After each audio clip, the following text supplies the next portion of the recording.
اسود عنسی ایک ایسا شخص تھا جس نے نبوت کا جھوٹا دعویٰ کیا تھا۔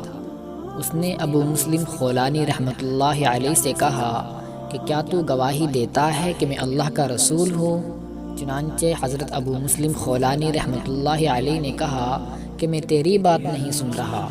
اس کے بعد اسود عنسی نے کہا کہ کیا تو یہ گواہی دیتا ہے کہ محمد صلی اللہ علیہ وسلم اللہ کے رسول ہے؟ چنانچہ ابو مسلم خولانی رحمۃ اللہ علیہ نے فوراً کہا کہ بے شک میں مانتا ہوں کہ حضور اکرم صلی اللہ علیہ وسلم اللہ تبارک و تعالیٰ کے رسول ہے۔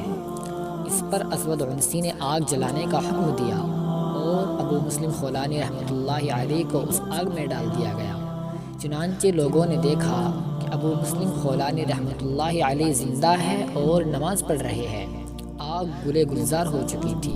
جب آپ صلی اللہ علیہ وسلم اس دنیا سے تشریف لے گئے اور ابو مسلم خولانی رحمۃ اللہ علیہ مدینہ منورہ تشریف لائے تو حضرت عمر فاروق رضی اللہ تعالی عنہ نے انہیں اپنے اور حضرت ابو بکر صدیق رضی اللہ تعالی عنہ کے درمیان میں بٹھا کر فرمایا کہ اس اللہ کا بے انتہا شکر ہے جس نے مجھے اپنی زندگی میں ایک ایسا امتی دکھا دیا کہ جس پر اللہ تبارک و تعالی نے وہی فضل فرمایا جو حضرت ابراہیم علیہ الصلوۃ والسلام پر فرمایا تھا۔